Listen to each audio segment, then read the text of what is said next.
많은 불행이 자기 죄를 자신에게까지 부정하고 가리려는 방어 기제로 생깁니다. 뭐 조금 전에 처음부터 시작을 말씀을 드렸어요, 이거는. 그렇지만 좀 더 말씀을 드리면 자기를 포함한 모든 사람이 죄성을 가진 죄인이라는 사실을 모르기 때문에 구원을 치명적인 거예요. 그거를 세상 사람들이 죄인, 당신 죄인입니다 했을 때 제가 뭔가 죄예요. 이게 방어 기제예요. 사실은 자기도 모르고 있는 거예요. 이제 너무 셔터문을 내려놓고 안쪽을 본 적이 없기 때문에 평생을 태어날 때부터 방어 기제를 갖고 있어요. 모든 인간이. 그러니까 당신이 세상 사람들에게 말해보세요. 당신 죄인이면 하면 이러기면 이렇게 다 처음에 부정해요. 자기 문 안쪽을, 앞마당을 본 적이 한 번도 없는 거예요. 그러니 예수님, 자기가 죄인이 아니라는데 예수님의 죄값 갚으신 죄사함이 필요합니까? 필요를 못 느끼죠. 그럼 구원을 못 받는 거예요. 지옥 가는 거 방어기제 때문에. 또 거듭났다 칩시다. 아니면 기독교인이 아니든 간에 기독교인이 이제 방어기제 자기가 죄인이라는 사실을 알아서 구원받았어요. 죄사함을 받고. 근데 신앙생활 하면서 계속 고통받는 까닭이 뭐냐 그러면 불행히 자기 죄를 들여다보고 고쳐달라고. 오늘 교동문이 뭡니까? 다 고쳐주세요. 고쳐주세요 안 하니까 안 고쳐지니까 사람이 변하지 않으니까 고통이 서로 같이 사는 사람과 더불어서 고통이 있죠. 시기, 미움, 탐욕, 우울, 상대방 시기에 대한 우울 그 다음에 별별 죄가 다 있잖아요. 문제 없어. 문제 없기는. 평강이 있을지어다 평강이 있을다 거짓 선지자들. 직장생활, 가정생활, 사회생활, 부부생활이 전부 다 고통스러운 이유가 뭐냐? 전부 다 죄 때문에. 미움과 비판과 상대방에 대한 사랑이 없는 것에서부터 생기죠. 미움이 많기 때문에 생기는 거죠. 온유하지 못하니까 생기는 것이고, 신실하지 못하니까 생기는 것이고, 다 성경에서 말하는 옳지 못함 때문에 생기는 거죠. 그런데 대부분 사람들이 방어 기제 때문에 자신이 못됐다. 자기가 자랑 잘한다. 자기가 교만하다. 이거 몰라요. 여러분, 저도 마찬가지예요. 제가 방어 기제를 갖고 있으면 제가 쟤한테 모릅니다. 방어 기제를 해체시켜 버려야 돼요. 제거시켜 버려야 돼요. 그럼 방패가 아니에요. 들보지. 들보를 오늘 본문에 빼라 그랬잖아요. 들보를 빼야만이 밝히 보인다 그랬어요. 밝히. 첫 번째, 무의식적으로 자기 죄를 자기에게까지 부정하고 가리려는 이 방어 기제는 자기 죄나 잘못에 대한 말을 들으면 반사적으로 그 말을 틀린 말이라고 생각합니다. 이 전문 서적에 나와 있는 거예요. 근데 저는 더 정확하게 말씀을 드릴 수 있어요. 왜냐하면 그들은 정죄감에 대해서 몰라요. 그때 잠깐 설명을 해드리겠지만 다음 주 소개를 위해서. 그러니까 방어 기제는 무슨 말을 들으면 자기의 죄나 잘못과 관계되는 말을 들으면 일단은 틀리다라고 이야기해요. 텔레비전을 두 사람이 봅니다. 아내와 남편이 텔레비전을 보는데 텔레비전에서 며칠 전에 부부싸움을 이 개판 싸움이 있었는데 남편이 잘못해서 생긴 싸움인데 그와 똑같은 상황이 그 텔레비전에서 나왔어요. 또는 어떤 사람이 그런 말을 하고 있는 거예요. 그것은 잘못된 것이라고 말하니까 즉시 남편이 뭐라 그럴까요? 딴 데 서로보다도 저 틀린 거다라고 이야기해요.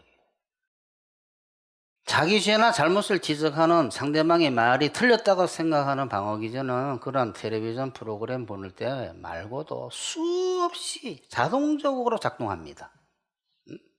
그래서 어떤 말이든 간에 자기 죄와 관련된 말이라고 생각되면 그것이 사실인가를 보려고 하지 않아요. 일단 저것은 거짓이라고 생각하지 진리라고 생각을 하기 싫어합니다. 왜? 그것이 방어 기제예요. 자기 죄와 관련되는 이야기가 너무 가슴이 아프기 때문에 일단 그것이 틀리다고 해야지 자기가 편한 거예요. 그래서 프로이드는 어느 정도 마음이 편해서 필요하다, 근데 그게 틀렸다라는 거예요. 다음 주에 그 말씀을 드릴 거예요. 이런 방어 기제가 심하게 되면 정죄가 느끼는 상황이 왔을 때 속으로 그게 아닌데 라는 셔터문이 자동적으로 내려옵니다. 빨리 내려와야 되겠다. 방어막이. 안을 자기에게도 가리려고 하는 거예요. 그 심리가 자동적으로 작동하는 겁니다. 자기에게도 자기 안을 가리려고 하는 그 심리가 자동적으로 작동하는 거예요. 권면도, 설교도, 지적도. 자기의 죄에 대한 것이 관련되게 되면 샷다가 그냥 내려와 버려요. 그리고 괴로우니까. 그 다음에 생각하지 않으려고 피해버리고. 제가 뭐라 그랬습니까? 방어 기제는 운전하다가 돌발 상황이 벌어지면 눈을 감아버리는 것과 똑같다 그랬잖아요. 들보를 썼다 그래요. 눈을 감고 있는 거예요, 자기에 대해서. 두 번째, 무의식적으로 자기 죄를 자기에게까지 부정하고 가리려는 이 방어 기제는 문제의 원인이나 잘못을 항상 자기가 아닌 남들에게서 찾습니다. 또 자기 잘못을 남의 탓으로 돌려버려요. 그러니까 어느 싸움이, 갈등이 생겼단 말이에요. 그러면 그 상황이 되게 되면 거의 모든 사람이 생각합니다. 내가 저 사람이 이랬어요, 저랬어요, 이랬으니까 내가 이랬지 라고. 그거 방어 기제예요, 그거. 내가 저 사람이 이랬고 저랬고 그래서 이랬던 거 아니야, 내가. 나는 할 수 없었다, 할 수 없었다. 그 자기 죄를 없애는 거예요, 서서히. 소멸시켜 가는 거예요. 내가 아무리 앉아서 일주일 동안 생각해 봤는데 전부 뭐 하고 있어요, 앉아서? 자기 죄를 줄여가고 있는 거예요. 그 방어 기제가 가르쳐 주는 거예요. 자, 이제 시작하자. 그러니까 방어 기제는 망상을 보고 있는 거예요, 망상. 망상이 뭡니까? 실상을 모르는 거예요, 실상을. 왜곡된 현실을 보고 있는 거예요. 그러니까 우리가 그 가상현실에 들어갈 게 없어요. 가상현실 속에서 살고 있어요, 전부 다. 모든 인간이 가상현실 속에서 살고 있다는 사실을 모르는 거, 그걸 망상이라 해요, 망상. 자기 혼자 그 생각을 하고 있는 거예요. 밖에는 호랑이도 없는데 호랑이 있다 그러고. 그게 누가 만들어줬느냐? 자기 사고방식이 만들어주는 거예요. 그게 방어 기제부터 시작됩니다. 그러니까 아무리 생각해봤는데 그 아무리 왜 생각했겠어요? 자기가 죄가 없던 거 하기 위해서 아무리 생각하는 거예요.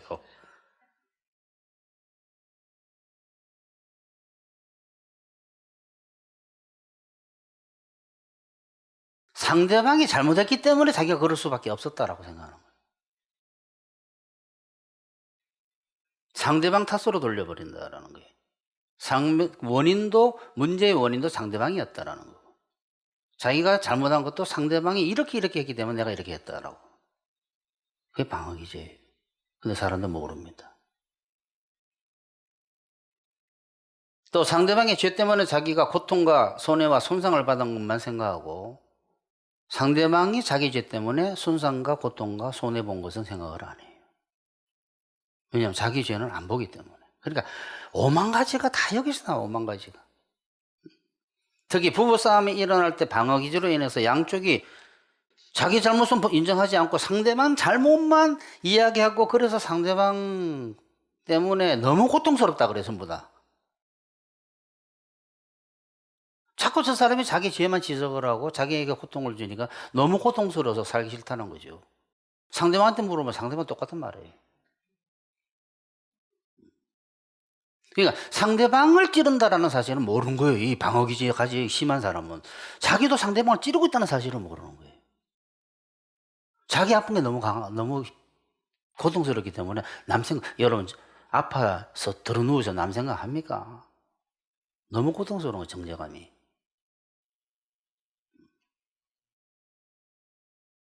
이와 같이 방패 들고 창 들고, 그러니까 부부싸움이 뭡니까? 방패와 창을 들고 있는 거예요.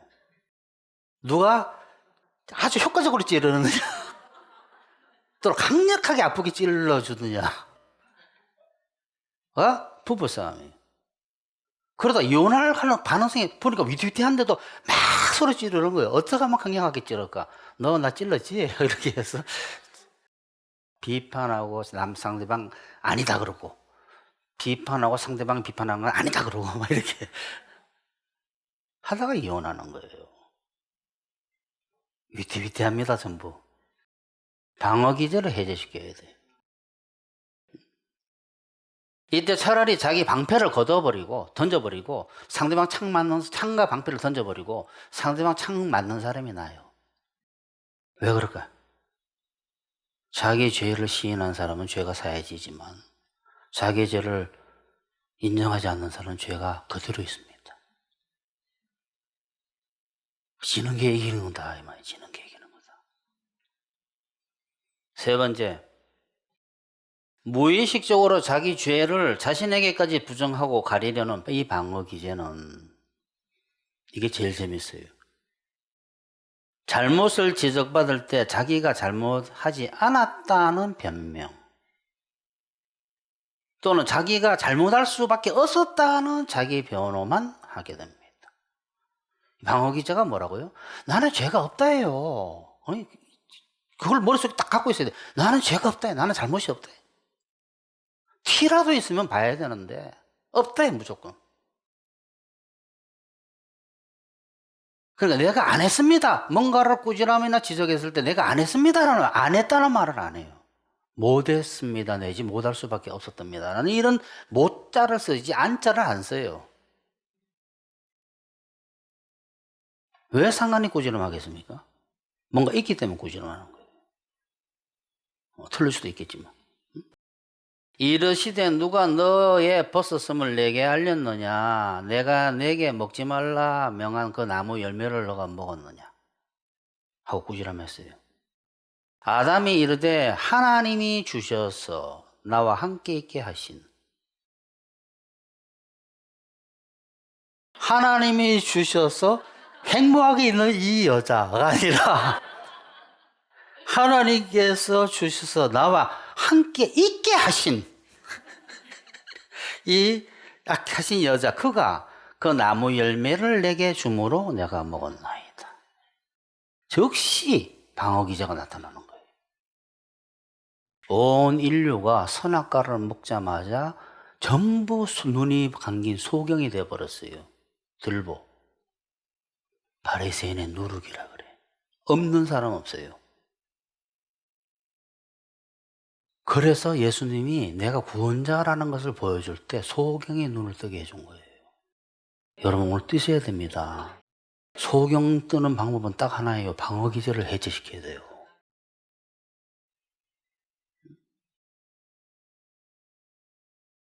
여호와 하나님이 여자에게 이르되 너가 어찌하여 이렇게 하였느냐 하고 꾸지람하니까 여자가 이르되 뱀이 나를 꿰물어 내가 먹었나이다. 제가 안 지켰습니다가 안 해요. 절대. 제가 지켰어야 되는데 안 지켰습니다. 저 여자 때문에 그랬어요. 뱀 때문에 그랬어요. 천국 가보세요. 때문에는 없습니다. 여기서 보면 하나님께서 아담과 하와에게 선악과 먹은 것을 꾸지람하시니까 아담은 지적한 사람을 물고 늘어졌어요. 일단은 당신 때문이었다고. 꾸지람하지 마라.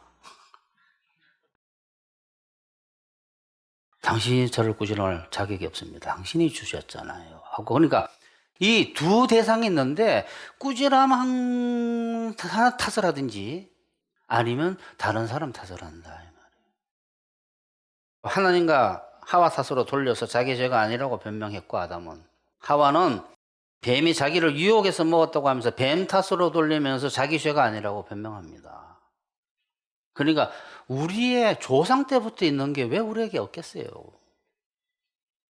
모든 사람이 아담처럼 방어 기제로 인해서 자기가 잘못할 수밖에 없었던 이유를 대면서 자기 죄가 없다고 변명하거나 남이나 자기를 지적하는 사람을 탓하면서 자기 죄는 보지 않으려고 합니다. 즉 그러니까 자기의 잘못을, 죄를 보는 기능을 잃어버린 거예요. 쉽게 말하면. 그래서 예수님은 그 기능을, 보는 기능을 잃어버린 걸 뭐라고 표현했습니까? 덜 벗어서 소경됐다 그랬잖아요. 바리새인 보고 소경된 바리새인아 이랬잖아요. 그러니까 자기의 죄를 보는 기능을 잃어버린 거예요. 그 사람에게 변명하지 말라고 해봤자 못 고칩니다. 방어 기제부터 이야기하고 정죄감을 없애줘야 돼요. 네 번째, 마지막으로 무의식적으로 자기 죄를 자신에게까지 부정하고 가리려는 이 방어 기제는 자기는 죄가 없다고 착각하기 때문에 남만 비판하고 정죄하게 됩니다. 그러니까 우리 다 이래요. 우리 입에서 태어날 때부터 무덤 갈 때까지 남 비판하다가 합니다. 남 비판만 하는 거예요. 참. 남 죄만 이야기하는 거예요. 남 죄만. 성경적인 남 죄 간섭하지 말고 너 죄 봐라 이렇게 되죠. 우리가 왜 남을 도덕적으로 비판합니까? 첫 번째 이유는 뭐예요? 자기는 그렇지 않다라는 게 있는 거예요. 그게 방어 기제예요. 나는 저렇지 않다. 그게 방어 기제, 방어 기제. 그러니까 방어 기제를 고치지 않으면 비판하는 걸 못 고쳐요. 우리가 남을 도덕적으로 비판하는 까닭은 자기는 그렇지 않다라는 게 먼저 전제되는 거예요. 방어 기제. 나는 죄가 없다. 자기는 죄가 없다면서 남이 죄가 보이니까 당연히 비판하죠. 여러분, 똑같은 죄 있는 사람 남 비판합니까? 똑같은 죄 때문에 지금 엄청나게 욕을 받다. 그래서 똑같은 사람 죄를 받다면 아이고 안 됐다 이렇게 생각하지. 어떻게 비판합니까? 비판하지 말라 그리하면 너희가 비판을 받지 않을 것이요, 정죄하지 말라 그리하면 너희가 정죄를 받지 아니할 것이요, 용서하라 그러면 너희가 용서를 받을 것이요, 너희가 사람의 잘못을 용서하지 아니하면 너희 아버지께서도 너희 잘못을 용서하지 아니하시리라. 산상수훈 산상수. 이런 마음이 들려면 힘들어요. 방어 기제가 있으면. 그러니까 철판 내려오는 셔타문부터 걷어버려야 돼. 남에게는 몰라도 자기 스스로에게는. 어떨 때는 거짓말할 수 있고 어떨 때는 안 그런 척 할 수 있습니다. 그거는 자기 자유예요. 그래서 자기 자신은 자기를 봐야 되는 거예요. 방어 기제가 뭐라고요? 제가 계속 읽었잖아요. 무의식적으로 자기 죄를 자신에게까지, 그래, 자신에게까지. 남 상관없어요. 자신에게까지 부정하고 가리려는 방어 기제. 자기는 알고 있어야 돼요. 다윗처럼. 대부분 사람들이 방어 기제로 인해서 자기 죄는 안 보이고 남의 죄만 보기 때문에 남은 회개해야 된다고 매일 이야기해요. 속장들 그러면 안 됩니다. 저 사람은 이런 회개를 해야 된다고 막 이야기하는데 자기 죄는 내가 한번 회개를 해야 되는데 아무리 생각해도 자기 죄가 안 떠올라요. 본 적이 없기 때문에. 그 문을 열고 들어와서 본 적이 없기 때문에 아무리 자기 생각하고 골똘하게 아무리 또 나오네. 아무리 생각해도 자기 죄는 떠오르지를 않는 거예요. 이 방어 기제가 강한 사람입니다. 그러니 방어 기제라는 것은 변화에도 치명적인 거예요. 변화에도. 방어 기제가 강하게 되면 평생 안 변한다라는 거예요. 왜냐하면 자기의 썩은 부분을 안고 그대로 계속 있는 거예요. 그거를 내놓고 치료를 안 받는다라는 거예요. 빛 가운데로 오지 않는다라는 게 정제감을 느껴서 저번 주 그거 본문 아닙니까? 그들이 빛을 무서워하기 때문에 빛으로 오지 아니한다 그랬잖아요. 빛으로 내놓고 치료를 받아야 되는데 빛으로 오지 않고 어둠을 사랑한다 그랬잖아요. 왜? 덮고 있어야 되기 때문에. 방어 기제가 덮고 있는 거예요. 그래서 예수님께서 뭐라 그랬습니까? 너희는 겉으로는 아주 이쁜 무덤이 있는데 평토장 무덤이 밑에는 썩은 시체가 있다 그랬잖아요. 이제까지 말씀드린 대로 여러분은 여러분의 죄나 잘못이나 단점을 고치려는 것에 앞서서 그거 고쳐지지 않습니다. 먼저 심리적인 장애물인 방어 기제부터 제거해야 돼요. 그런데 방어 기제를 없애려고 하면 없앨 수 있을까요? 정제감 처리하는 방법 모르는 상태에서 방어 기제 없애라는 것은 창 들어가는 사람에게 방패 치우라는 소리가 똑같아 느껴요. 그러나 예수 그리스도의 복음을 정확하게 깨닫고 거기서 온전하게 깨우친 사람은 하나님의 말씀을 어떻게 창이 아니라 양식으로 받아들이기 시작해요. 치료약으로.